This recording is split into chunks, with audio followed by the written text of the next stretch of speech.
ఆమె వల్ల toll gate ఉదంతం ఒకటి చాలా వివాదాస్పదమైన నేపథ్యం అన్నమాట.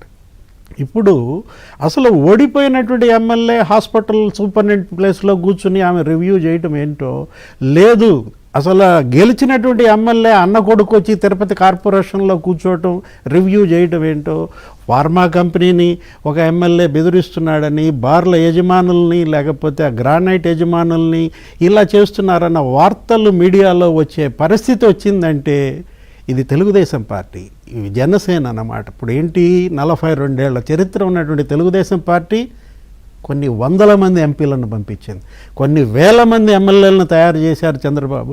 అలాంటి పార్టీలో క్రమశిక్షణ రాహిత్యాన్ని సహించను అని ప్రతి 15 రోజులకు ఒకసారి వార్నింగ్ ఇచ్చారు.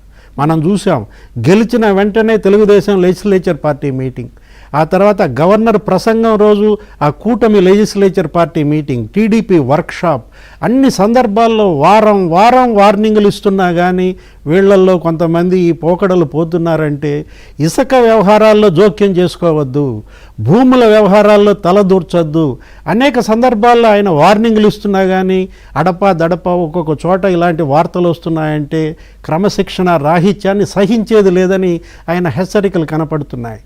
ఇక్కడ కట్టుబడిలో మీరు మమేకం కండి. ఈ రాష్ట్రాన్ని కట్టుబడి చేస్తారని మిమ్మల్ని గెలిపిస్తే వాళ్ళంతా చండాలం చేస్తారు, మీరేదో ఊడబడుస్తారని మిమ్మల్ని గెలిపిస్తే ఇదా మీరు ఊడబడిచేది? ప్రజల్లో విరక్తి తెచ్చుకోబాకండి, ప్రజల్లో వ్యతిరేకత తెచ్చుకోబాకండి. ఎందుకంటే విరక్తి తెచ్చుకున్నా వ్యతిరేకతకి గురైనా ఇంకా మీకు రాజకీయ మనుగడ ఉండదు. ప్రజల్లో 10 కాలాల పాటు మీరు ఉండాలంటే మీరు ప్రజల్లో ఉండాలి, ప్రజల ఆకాంక్షలని నెరవేర్చాలా, అంతే తప్ప ఒక ఎమ్మెల్యే విలేకరిని బెదిరిస్తాడు, ఏంటి జాగ్రత్త ఒళ్ళు దగ్గర పెట్టుకో నీ కథ ముగిసిపోతుంది అంటే, ఇప్పుడు ఏ పెడధోరణులు గతంలో చూసాం.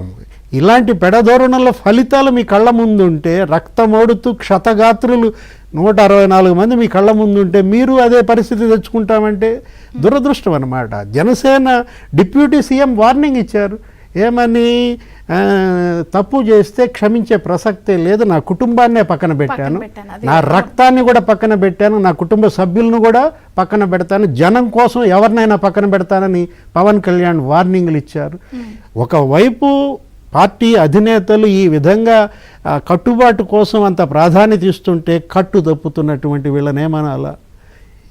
మందలో జీవాలు వెళ్తుంటే దూకుతాయి, కొన్ని అటు ఇటు దూకుతాయి జీవాలు కూడా. ఆ కాపరి వాటిని కాపలా కాసుకోవాలి, వాటిని క్రమ పద్ధతిలో ఆ మందని నడపాలన్నమాట. చూద్దాం మరి ఈ కాపరి ముఖ్యమంత్రి చంద్రబాబు ఏ విధంగా ఈ మందని మళ్ళేస్తాడో చూడాల్సినటువంటి అవసరం ఉందన్నమాట. అంటున్నారు జీరో టాలరెన్స్ చూస్తారు, అలాగే ప్రోగ్రెస్ రిపోర్ట్ నెక్స్ట్ 100 డేస్కి నేను తెప్పిస్తాను చూస్తాను అంటే ఇది ఎంత ఎందుకు అంటున్నానంటే, ఇప్పుడు వైసీపీకి షాకుల మీద షాకులు, వాళ్ళ పార్టీ నుంచి దాదాపుగా మొత్తం ఉన్న ఎంపీలంతా ఖాళీ అయిపోయే పరిస్థితి. మ్యాక్సిమం ఇవాళ రేపో కూడా అందరూ టీడీపీలో కానీ జనసేన కానీ బీజేపీ కానీ, అంటే ఈ ప్రభుత్వం మీద ఈ పార్టీల మీద నమ్మకంతో ఆ ప్రభుత్వంలో పనిచేసిన వాళ్ళందరూ కూడా ఇటే చూస్తున్నారు ఆశగా. కానీ ఇక్కడ ఇలాంటివి ఉన్నప్పుడు అంటే మీరు అంటున్నట్టు ఒక క్రమశిక్షణ కమిటీ వేసేసి అవి మానిటర్ చేస్తే సరిపోద్దా? వ్యక్తిగత క్రమశిక్షణ ఉండాలి, మీకు మీకే నైతిక వర్తన రావాలా. దేనివల్ల నా ప్రత్యర్థి ఓడిపోయాడు, నేను దేనివల్ల గెలిచాను, అది తెలుసుకోవాలి కదా. కళ్ళు పొరలు గమ్మకూడదు, అధికారం మత్తు మనల్ని ఆవరించకూడదు అన్నమాట. అధికార మత్తులో వాళ్ళకేం జరిగిందో ఆ గుణపాఠం మీరు అన్నారు కదా, అనుభవాలే గుణపాఠాలైనటువంటి పరిస్థితుల్లో వీళ్ళు నేర్చుకున్న గుణపాఠాలు ఏంటి? ఇప్పుడు ఫస్ట్ టైం ఎమ్మెల్యేస్ 82 మందో ఉంటారమ్మా, ఫస్ట్ టైం మినిస్టర్స్ ఒక 17 మందో ఉన్నారు.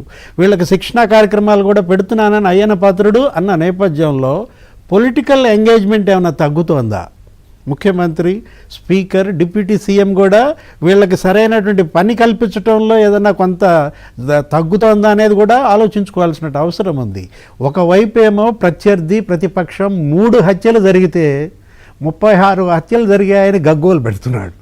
3 హత్యలు జరిగితే 36 హత్యలను గగ్గోలు పెడుతుంటే మీలో 3, 4 తప్పు చేసినా 30, 40 మంది తప్పు చేశారని ఆ మీడియా గగ్గోలు పెట్టే అవకాశం ఉంది. ఆ పరిస్థితి తెచ్చుకోకుండా మీరు జాగ్రత్త పడాలా, అంతే తప్ప కుటుంబ సభ్యులను దూరం పెట్టండి. ప్రభుత్వ కార్యక్రమాల్లో కుటుంబ సభ్యులను ఎందుకు తీసుకొస్తున్నారు? అనేక సందర్భాల్లో ముఖ్యమంత్రి, డిప్యూటీ సీఎం హెచ్చరించినా కూడా మీలో చలనం లేకపోతే ప్రజలే ఇక చూసుకుంటారనమాట. క్రమశిక్షణ మీరు తప్పితే మిమ్మల్ని క్రమశిక్షణలో పెట్టేది జనం అనేది తెలుసుకోండి. మరి ఇప్పుడు ఒకవైపు మీరు అన్నారు ఏది, అటు వైఎస్ఆర్ కాంగ్రెస్ పార్టీలో పార్టీ ఖాళీ అయిపోయిన పరిస్థితి వచ్చేస్తుంది. వాళ్ళందరూ కూడా ఒక వైవి సుబ్బారెడ్డి గారు, విజయసాయిరెడ్డి గారు మినహా, ఆయన నిన్న ట్వీట్ చేశారు నేను ఎక్కడికి వెళ్ళాను, వాళ్ళు మినహా వీళ్ళన్నీ కూడా సర్క్యులేట్ అయిపోతుంది, వీళ్ళు ఇక్కడ అని. మొత్తం రాజీనామాలు, వలసలు, అసలు రాజ్యసభే ఇవాళ వైసీపీ పక్షం ఖాళీ అవుతుందని, మోపిదేవి వెంకటరమణరావు రేపో మాపో తెలుగుదేశంలోనో ఏదో చేరుతున్నారని, బీడా మస్తాన్ రావు జనసేనలోకి ఒక 2 వెళ్తున్నారని, సుభాష్ చంద్రబోస్, బాబురావు బీజేపీలో ఒక 5 వెళ్తున్నారని, ఇలాంటి పరిస్థితుల్లో కూటమి వైపు అన్ని పార్టీలు చూస్తున్నాయి. నిజాయితీ పరులు పదవులకు రాజీనామా చేసి వస్తేనే మేము పార్టీలో చేర్చుకుంటామని ముఖ్యమంత్రి అంటున్నటువంటి మాటలు. ఇప్పుడు ఇవాళ కావాల్సింది కట్టు, ఇవాళ కావాల్సింది క్రమశిక్షణ. మీ లక్ష్యం ఏంటి? ఏ ఆకాంక్షలతో మిమ్మల్ని గెలిపించారు? 94% సీట్లు మీకు ఇచ్చారన్నారు. 94% క్రమశిక్షణగా ఉంటే చాలు, 6%